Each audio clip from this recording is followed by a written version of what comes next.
ಇದ್ರೆ ನೆಮ್ಮದಿಯಾಗಿರ್ಬೇಕು, right? But ನೆಮ್ಮದಿನ ಕಳ್ಕೊಂಡಿರೋರು ತುಂಬಾ ಜನ ಇದ್ದಾರೆ. ಅವ್ರೇನ್ ಮಾಡೋದು? ವಿಡಿಯೋನ ಆದಷ್ಟು ಶೇರ್ ಮಾಡಿ, ಬಿಕಾಸ್ ಅಗತ್ಯ ಇರೋರಿಗೆ ವಿಡಿಯೋ ರೀಚ್ ಆಗಬೇಕು, ಅದು ತುಂಬಾ ಮುಖ್ಯ. ಅದಕ್ಕೆ ನಾನು ರಿಕ್ವೆಸ್ಟ್ ಮಾಡ್ತಾ ಇದ್ದೀನಿ, ಪ್ರತಿಯೊಬ್ಬರು ಶೇರ್ ಬಟನ್ ಒತ್ತಿ, ಸ್ಟೋರಿಗೆ ಹಾಕೊಳ್ಳಿ, ಇಲ್ಲ ನಿಮ್ಮ ಫ್ರೆಂಡ್ಸ್ ಫ್ಯಾಮಿಲಿ ಜೊತೆ ಈ ವಿಡಿಯೋನ ಹಂಚ್ಕೊಳ್ಳಿ.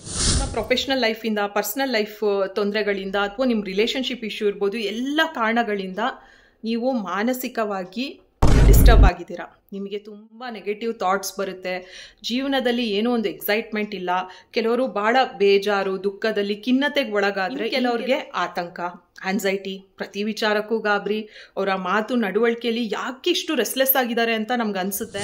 ಈ ಥರ ಒಂದು ಮನಸ್ಥಿತಿ ಇಟ್ಕೊಂಡು ನಾವು ಜೀವನ ನಡೆಸಬೇಕಾದ್ರೆ, ನಮ್ಮ ಹತ್ರ ಒಳ್ಳೆ ಕಾರ್ ಇದ್ರೇನು, ಮನೆ ಇದ್ರೇನು, ಬ್ರ್ಯಾಂಡೆಡ್ ಬಟ್ಟೆ ಹಾಕಿದ್ರೇನು, ಅಥವಾ ಫಿಸಿಕಲಿ ಫಿಟ್ ಬಾಡಿ ಇದೆ ಅಂತಲೂ ನಾವು ಸಂತೋಷ ಪಡೋದಕ್ಕೆ ಆಗೋದಿಲ್ಲ. ಪ್ರಾಬ್ಲಮ್ ನಿಮಗೇನಾರು ಇದ್ರೆ ನಿಮಗೆ ಕಾಡುವ ಕೆಲವು ಪ್ರಶ್ನೆಗಳೇನು ಗೊತ್ತಾ? ಯಾರ ಹತ್ರ ನಾನು ಈ ಎಲ್ಲ ವಿಚಾರನ ಹೇಳ್ಕೊಂಡ್ಲಿ, ಅಥವಾ ಇದಕ್ಕೆ ನಾನು ಡಾಕ್ಟ್ರ್ ಹತ್ರ ಹೋಗ್ಬೇಕಾ, ಡಾಕ್ಟ್ರ್ ಹತ್ರ ಹೋದರೆ ಅವ್ರು ನನಗೆ ಸ್ಪಂದಿಸ್ತಾರಾ, ಅಥವಾ ಏನಾದರೂ ಟ್ಯಾಬ್ಲೆಟ್ ಕೊಡ್ತಾರಾ, ಇನ್ನು ಅದ್ರ ಫೀಸ್ ಎಷ್ಟಿರುತ್ತೆ, ಆ್ಯಂಡ್ ನಾನು ಎಷ್ಟು ಸಲ ಹೋಗಿ ಡಾಕ್ಟರ್ನ ಮೀಟ್ ಮಾಡಬೇಕು ಎಲ್ಲ ಥಾಟ್ಸ್ಗಳಿಂದ ಹೊರಗೆ ಬರೋದಕ್ಕೆ. ದೇಹಕ್ಕೇನಾದ್ರು ತೊಂದರೆ ಆದಾಗ ನಾವು ಎಷ್ಟು ಬೇಗ ಹೋಗಿ ಬ್ಲಡ್ ಟೆಸ್ಟ್ ಅಥವಾ ಹಾಸ್ಪಿಟಲ್ ಕ್ಲಿನಿಕ್ ವಿಸಿಟ್ ಮಾಡ್ತೀವಿ, ಅಷ್ಟು ಈಸಿಯಾಗಿ ನಮ್ಮ ಮಾನಸಿಕ ಪ್ರಾಬ್ಲಮ್ಗೆ ನಾವು ಹೋಗೋದಿಲ್ಲ. ಬಟ್ ಇದರಲ್ಲಿ ಬದುಕೋದು ಎಷ್ಟು ಕಷ್ಟ ಅಂತ ಇದನ್ನ ಅನುಭವಿಸಿದವರಿಗೆ ಗೊತ್ತಿರುತ್ತೆ. ಸೊ ಗೌರ್ಮೆಂಟ್ ಆಫ್ ಇಂಡಿಯಾ ನಮ್ಮೆಲ್ಲರ ಮಾನಸಿಕ ಆರೋಗ್ಯನ ಗಮನದಲ್ಲಿ ಇಟ್ಕೊಂಡು ಒಂದು ಇನಿಷಿಯೇಟಿವ್ ತಗೊಂಡಿದೆ. ಆಲ್ರೆಡಿ ಸುಮಾರು ಜನಕ್ಕೆ ಇದು ಗೊತ್ತಿರ್ಬೋದು, ಗೊತ್ತಿಲ್ಲದೆ ಇರೋರಿಗೆ ಇದರ ಒಂದು ವೆಬ್ಸೈಟ್ ಹೆಸರು ಟೆಲಿಮಾನಸ್ ಅಂತ. ಇದರ ಆ್ಯಪ್ ಕೂಡ ಇದೆ, ನೀವು ಡೌನ್ಲೋಡ್ ಮಾಡ್ಕೋಬೋದು. ಅದರ ಟೋಲ್ ಫ್ರೀ ನಂಬರ್ನ ನಾನು ಡಿಸ್ಕ್ರಿಪ್ಷನಲ್ಲಿ ಹಾಕಿರ್ತೀನಿ. 24/7 ಸರ್ವಿಸ್ ಇರುತ್ತೆ. ಬಿಕಾಸ್ ಮಧ್ಯರಾತ್ರಿಲಿ ನಮ್ಮ ಮೆಂಟಲ್ ಹೆಲ್ತ್ ಹಾಳು ಮಾಡಿಕೊಂಡು ನಮಗೆ ಬೇಡದೇ ಇರೋ ಥಾಟ್ ಬಂದಿರುತ್ತೆ. ಯಾವತ್ತೋ ಒಂದು ದಿವಸ ಲೈಫ್ನ ಎಂಡ್ ಮಾಡ್ಕೊಳ್ಳೋಣ ಅಂತ ಅನಿಸಿದಾಗ ಈ ಒಂದು ಹೆಲ್ಪ್ಲೈನ್ ನಂಬರ್ನ ನೆನ್ಪಿಟ್ಕೊಳ್ಳಿ. ನೀವು ಕಾಲ್ ಮಾಡಿದಾಗ ಟ್ರೈನ್ಡ್ ಕೌನ್ಸಿಲರ್ ನಿಮ್ಮ ಎಲ್ಲ ವಿಚಾರನೂ ತಾಳ್ಮೆಯಿಂದ ಕೇಳಿಸ್ಕೊಳ್ತಾರೆ ಹಾಗೂ ಗೈಡೆನ್ಸ್ ಕೊಡ್ತಾರೆ. ಅಥವಾ ನಿಮ್ಮ ಪ್ರಾಬ್ಲಮ್ ತುಂಬ ಸಿವಿಯರ್ ಆಗಿದೆ, ನಿಮಗೆ ಒಂದು ಸೈಕ್ಯಾಟ್ರಿಸ್ಟ್ ಅವಶ್ಯಕತೆ ಇದ್ದರೆ ಅದನ್ನು ಅವರೇ ಗೈಡ್ ಮಾಡ್ತಾರೆ. ಅಯ್ಯೋ ನಾನು ಇಂಗ್ಲೀಷ್ ಚೆನ್ನಾಗಿ ಬರಲ್ಲ, ನಂಗೆ ಹಿಂದಿ ಚೆನ್ನಾಗಿ ಬರಲ್ಲ ಅಂತ ಹೇಳಿದ್ರೆ ಕನ್ನಡದವರಿಗೆ ಕನ್ನಡದವರೇ ಮಾತಾಡ್ತಾರೆ, ತೆಲುಗು, ತಮಿಳ್, ಹೀಗೆ ಎಲ್ಲ ಲ್ಯಾಂಗ್ವೇಜಸ್ಸಲ್ಲೂ ಕೂಡ ಈ ಸರ್ವಿಸ್ ಅವೈಲೇಬಲ್ ಇದೆ. ಮೋಸ್ಟ್ ಇಂಪಾರ್ಟೆಂಟ್ ಏನಂದರೆ ಎಲ್ಲ ಸರ್ವಿಸ್ ಕೂಡ ಫ್ರೀ ಆಫ್ ಕಾಸ್ಟ್ ಆಗಿದೆ.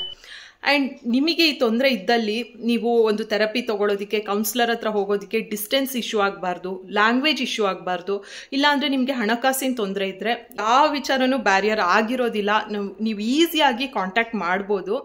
ಲಾಸ್ಟ್ಲಿ, ಎಷ್ಟೊಂದು ಜನ ಸೈಲೆಂಟಾಗಿ ಕ್ಲೋಸ್ ಡೋರ್ಸ್ ಒಳಗೆ ಆನ್ಸೈಟಿ, ಡಿಪ್ರೆಷನ್ ಎಲ್ಲದನ್ನೂ ಅನುಭವಿಸ್ತಾ ಇರ್ತೀರಾ. ನಿಮಗೆ ಬೇಡದೇ ಇರೋ ಥಾಟ್ಸ್ಗಳು ಬರ್ತಾ ಇರುತ್ತೆ. ನಿಮಗೆ ಸಹಾಯ ಮಾಡಬೇಕು ಅಂದರೆ, ನಿಮಗೆ ಸಹಾಯ ಬೇಕು ಅಂತ ಕೇಳೋ ಒಂದು ಶಕ್ತಿ ನಿಮಗೆ ಬರಬೇಕು ಅಷ್ಟೇ. ಬಿಕಾಸ್ ಪ್ರತಿ ದಿವಸ ನೀವೇನು ಅನುಭವಿಸ್ತಿರ್ತೀರಾ ಅಂತ ಯಾರೂ ನೋಡ್ತಾ ಇರೋದಿಲ್ಲ. ನೀವು ಓಪನ್ ಅಪ್ ಆಗಿ ಹೆಲ್ಪ್ ಕೇಳಿದಾಗ ಖಂಡಿತವಾಗ್ಲೂ ಸುಮಾರು ಮಾರ್ಗಗಳಿದೆ ನಿಮಗೆ ಹೆಲ್ಪ್ ಮಾಡೋದಕ್ಕೆ. ಆ್ಯಂಡ್ ಪ್ರತಿ ವಿಡಿಯೋದಲ್ಲೂ ನಾನು ಇದನ್ನ ಹೇಳ್ತೀನಿ, ಫಿಸಿಕಲ್ ಹೆಲ್ತ್ ಅಷ್ಟೇ ಮೆಂಟಲ್ ಹೆಲ್ತ್ ಕೂಡ ತುಂಬಾ ಇಂಪಾರ್ಟೆಂಟ್. ಹೇಗೆ ನೀವು ಫಿಸಿಕಲ್ ಹೆಲ್ತಿಗಾಗಿ ವರ್ಷ ಹೆಲ್ತ್ ಚೆಕಪ್ ಎಲ್ಲ ಮಾಡಿಸ್ಕೊಳ್ತೀರಾ, ತಪ್ಪದೆ ಡಾಕ್ಟರ್ನ ವಿಸಿಟ್ ಮಾಡ್ತೀರಾ, ಹಾಗೆ ಮೆಂಟಲ್ ಹೆಲ್ತ್ ಡಿಸ್ಟರ್ಬ್ ಆದಾಗಲೂ ಕೂಡ ನಿಮ್ಮನ್ನು ನೀವೇ ಅನಲೈಸ್ ಮಾಡ್ಕೊಳ್ಳಿ. ನಾನು ಮೊದಲಿನಷ್ಟು ಖುಷಿಯಾಗಿದ್ದೀನಾ, ನಂಗೆ ಯಾಕೆ ಅತಿಯಾಗಿ ಬೇಜಾರಾಗ್ತಾ ಇದೆ, ನಾನು ಯಾಕೆ ಇತ್ತೀಚೆಗೆ ಟೆನ್ಷನ್ ಮಾಡ್ಕೊಳ್ತಾ ಇದ್ದೀನಿ, ಏನು ಈ ಡಿಫ್ರೆನ್ಸಸ್ ಏನು, ಸ್ವಲ್ಪ ದಿವಸದಲ್ಲಿ ನಾನು ಸರಿ ಹೋಗ್ತಾ ಇದ್ದೀನಾ, ಇಲ್ಲ ಸುಮಾರು ತಿಂಗಳಿಂದ ನಾನು ಹೀಗೆ ಆಗೋಗಿದ್ದೀನಾ, ಎಲ್ಲದನ್ನೂ ನೀವು ಆಗಾಗ ಚೆಕ್ ಮಾಡ್ಕೊಳ್ಳಿ. ಮೆಂಟಲ್ ಹೆಲ್ತ್ ವಿಚಾರ ಅಂದ ತಕ್ಷಣ ಮುಜುಗರ ಮಾಡ್ಕೊಳ್ಳೋದು, ಅಯ್ಯೋ ಇದನ್ನೆಲ್ಲ ಏನು ಡಾಕ್ಟ್ರ್ ಹತ್ರ ಹೋಗಿ ಹೇಳ್ಬೇಕಾ, ಅಯ್ಯೋ ಅದಕ್ಕೆ ಕೌನ್ಸಿಲಿಂಗ್ ತೊಗೋಬೇಕಾ, ನನಗೇನೋ ಕಾಯಿಲೆ ಅಂತ ಬೇರೆಯವ್ರು ಅಂದ್ಕೊಳ್ತಾರೆ.